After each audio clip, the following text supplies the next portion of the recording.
The yacht club smelled like old money and fresh lies. I adjusted my borrowed tie and watched my wife Jennifer glide through the crowd like she owned the place. Maybe she thought she did. "Danny, grab me a champagne," she said without looking at me, her attention already fixed on the tall stranger near the bar. Real estate developer, someone had whispered. New money trying to buy his way into old circles. I made my way through the sea of pressed suits and designer dresses, feeling like a mechanic at a debutante ball. Which technically I was.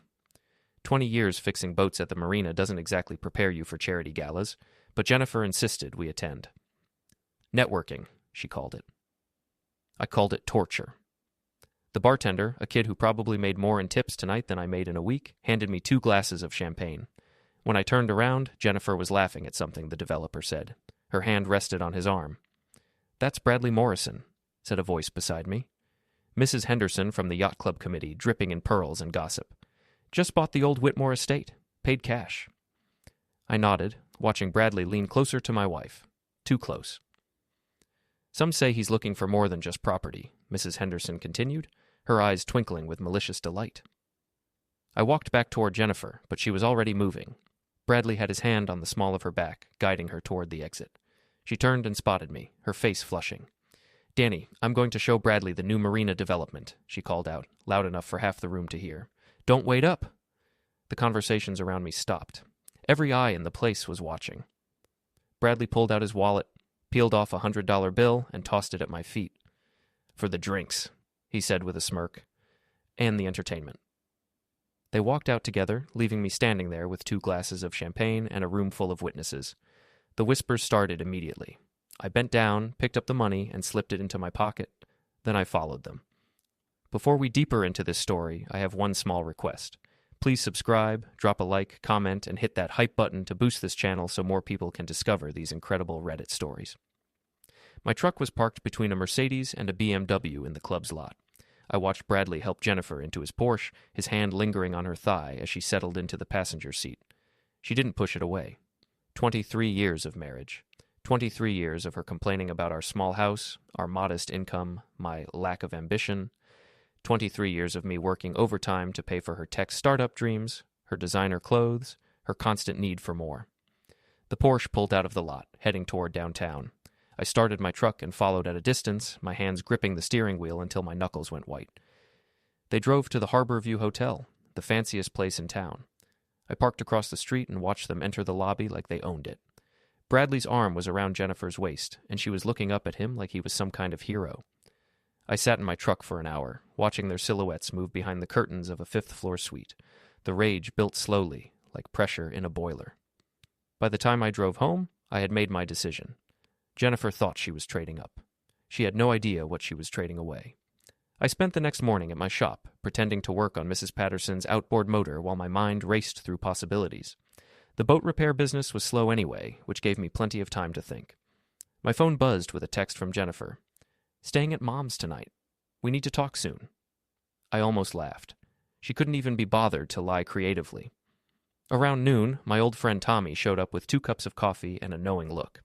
Tommy ran the motorcycle repair shop next door and had been my closest friend since high school.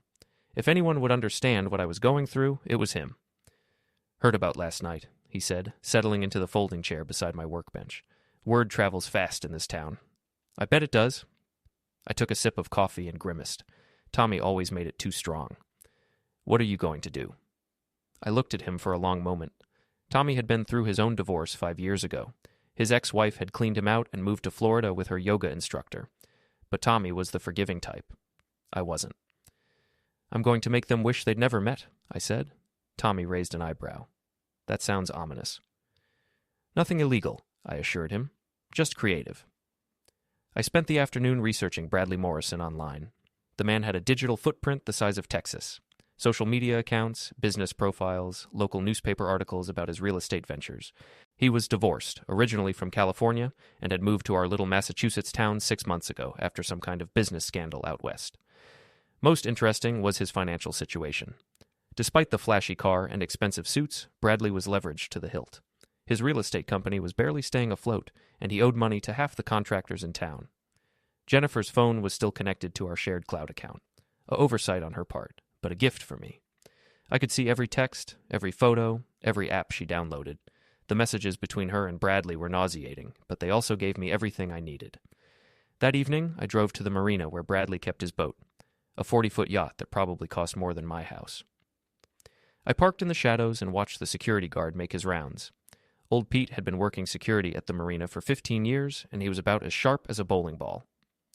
I waited until Pete disappeared into his booth, then slipped down to the dock.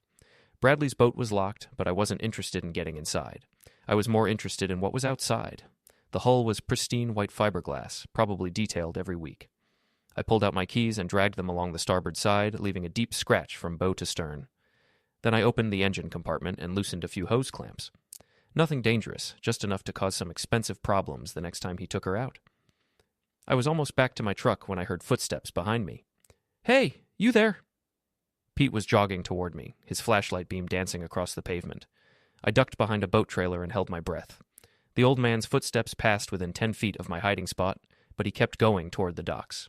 I slipped away into the darkness, my heart pounding with adrenaline. It felt good. Better than good. It felt like justice.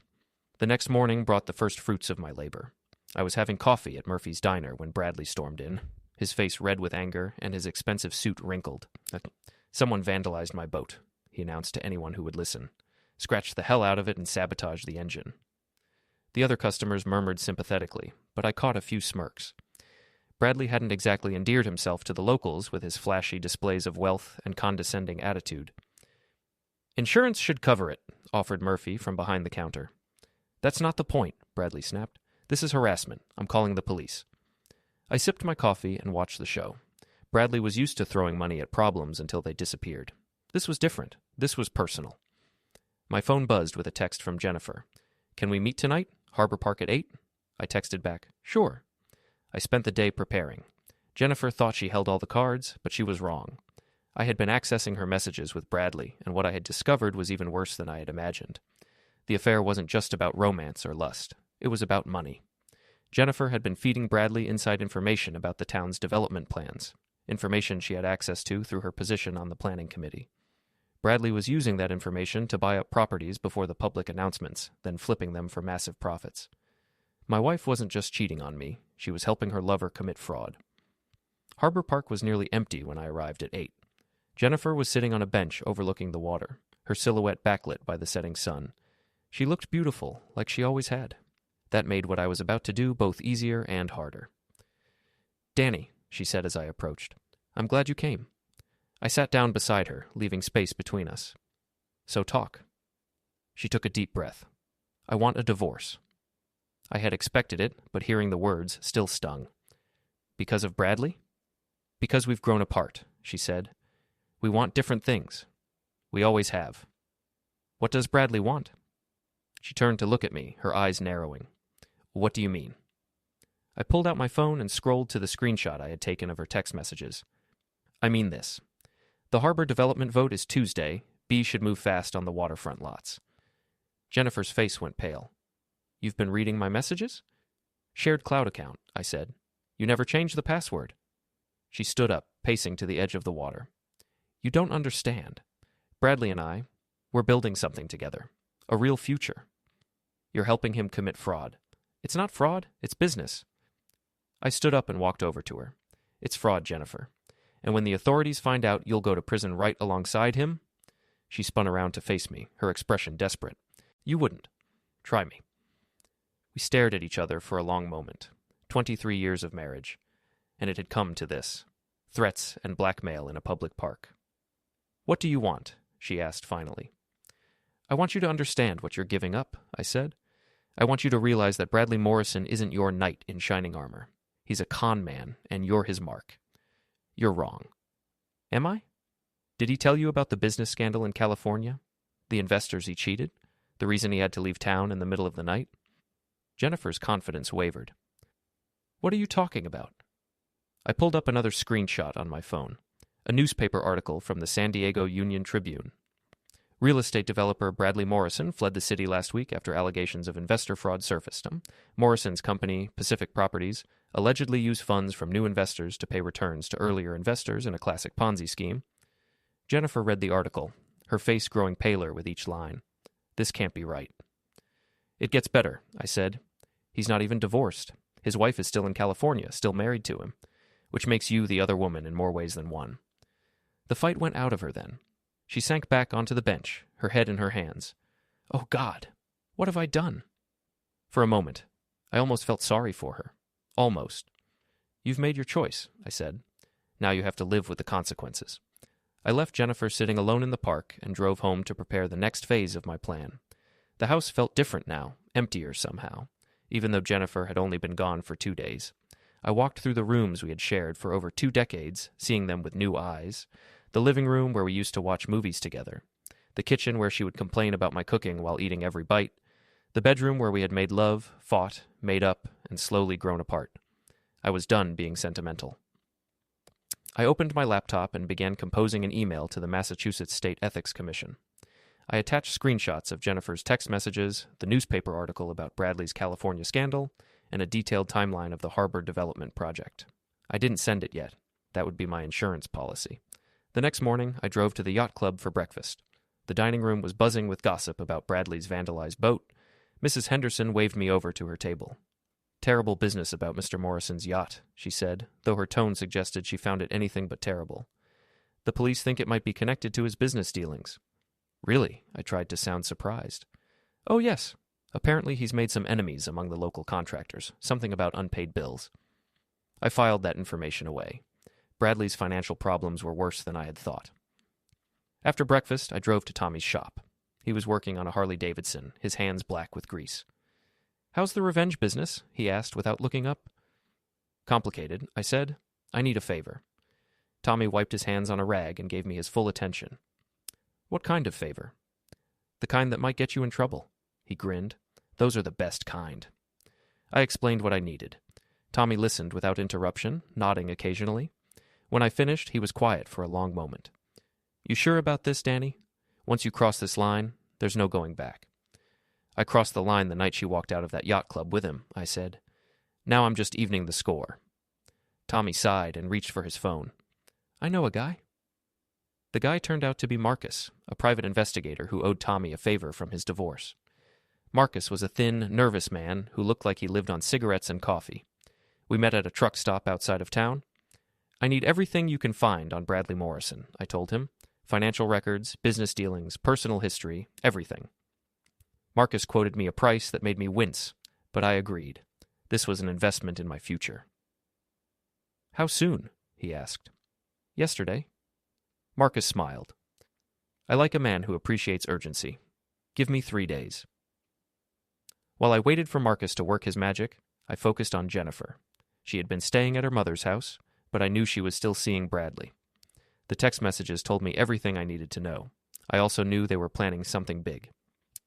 The harbor development vote was scheduled for the following Tuesday, and Bradley had been pressuring Jennifer for inside information. If I was going to stop them, I had to act fast. That weekend, I put my plan into motion. I started by visiting Jennifer's mother, Eleanor. The old woman had never liked me much, but she loved gossip more than she disliked me. Danny, she said when she opened the door, I wasn't expecting you. Is Jennifer here? She's out, with that Morrison man. Eleanor's disapproval was obvious. I don't like him, Danny. There's something not right about him. What do you mean? Eleanor invited me in and made coffee. As we sat in her pristine living room, she told me about Bradley's visits, how he asked too many questions about the town, about Jennifer's work, about local politics. He's using her, Eleanor said, and she's too smitten to see it. I left Eleanor's house with more ammunition than I had hoped for. Jennifer's own mother was suspicious of Bradley. That would be useful later. Monday morning brought a call from Marcus. I've got what you need, he said. Can you meet me at the truck stop?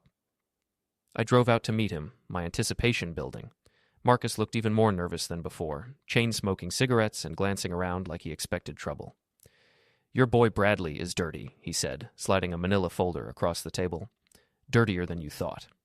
The folder contained a treasure trove of information. Bank records showing Bradley's company was 3 months behind on loan payments. Court documents from California detailing the fraud charges. Most damaging of all, a marriage certificate showing that Bradley was indeed still married. His wife filed for divorce 6 months ago, Marcus explained. But it's not final yet. Technically, he's still married. I studied the documents, my mind racing. This was better than I had hoped. There's more, Marcus said. Bradley's been running the same scam here that he ran in California, taking deposits from investors for properties he doesn't own, using the money to fund his lifestyle. How much money are we talking about? Close to $2 million. I whistled low. Bradley wasn't just a cheating husband and a con man. He was a major criminal. What are you going to do with this? Marcus asked. I'm going to destroy him, I said. Tuesday arrived with dark clouds and the promise of rain. The town council meeting was scheduled for 7 p.m., and I knew Jennifer and Bradley would be there. The harbor development vote was the culmination of months of planning on their part. It would also be their downfall. I spent the morning making copies of Marcus's documents and preparing my presentation. Then I drove to the town hall and requested to speak during the public comment period. The clerk, a woman named Betty who had known me since high school, seemed surprised. You've never spoken at a council meeting before, Danny. There's a first time for everything, I said. The meeting room was packed that evening. The harbor development project was controversial, with strong opinions on both sides. Jennifer sat in the front row with Bradley beside her, both of them looking confident and relaxed. They had no idea what was coming. Mayor Peterson called the meeting to order and went through the usual preliminaries. When he reached the harbor development item on the agenda, the room grew quiet. Before we begin the formal presentation, Mayor Peterson said, we have a request for public comment from Daniel Murphy. I stood up and walked to the podium, feeling every eye in the room on me. Jennifer looked surprised to see me. Bradley looked annoyed. Thank you, Mayor Peterson, I began. I'm here tonight to talk about corruption. A murmur went through the crowd. Jennifer's face went pale. For the past several months, someone has been feeding inside information about this development project to real estate speculators, I continued, information that has been used to manipulate property values and defraud investors. I looked directly at Jennifer and Bradley. That someone is sitting in this room tonight. Mayor Peterson leaned forward. Mr. Murphy, do you have evidence to support these allegations? I held up the manila folder. I have bank records, court documents, and communications that prove Bradley Morrison has been running an investment fraud scheme, using inside information provided by a member of our planning committee. The room erupted. People were shouting questions, reporters were scribbling notes, and council members were calling for order. In the chaos, I saw Bradley grab Jennifer's arm and try to pull her toward the exit. Mr. Morrison, I called out, my voice carrying over the noise. Did you forget to mention to Jennifer that you're still married? Bradley froze. Jennifer stared at him in shock. Or that you're wanted by the FBI for securities fraud. That last part wasn't entirely true, but it had the desired effect. Bradley released Jennifer's arm and bolted for the door. 2 police officers, who had been standing at the back of the room, moved to intercept him. What followed was the most satisfying 30 seconds of my life. Bradley, in his expensive suit and designer shoes, tried to run from 2 cops who were half his age and twice as fast. He made it about 20 feet before they tackled him to the ground in front of half the town. Jennifer stood in the middle of the chaos, tears streaming down her face, looking lost and broken. For a moment, I almost felt sorry for her. The rest of the evening was a blur of police statements, reporter questions, and shocked conversations. The harbor development vote was postponed indefinitely. Jennifer was escorted out by investigators from the State Ethics Commission. I drove home alone, feeling empty despite my victory. The house was still dark, still quiet. I sat in my kitchen and opened a beer, trying to process what I had accomplished. I had destroyed my wife's career and her lover's life. I had exposed corruption and possibly prevented a major fraud. I had gotten my revenge. So why did I feel so hollow? The answer came to me as I sat in the darkness of my empty house. Revenge was supposed to make you whole again, but it doesn't. It just makes you even. My phone rang, interrupting my thoughts. It was Tommy. Saw the news? He said. How do you feel? I thought about it for a moment. Like I need a new life.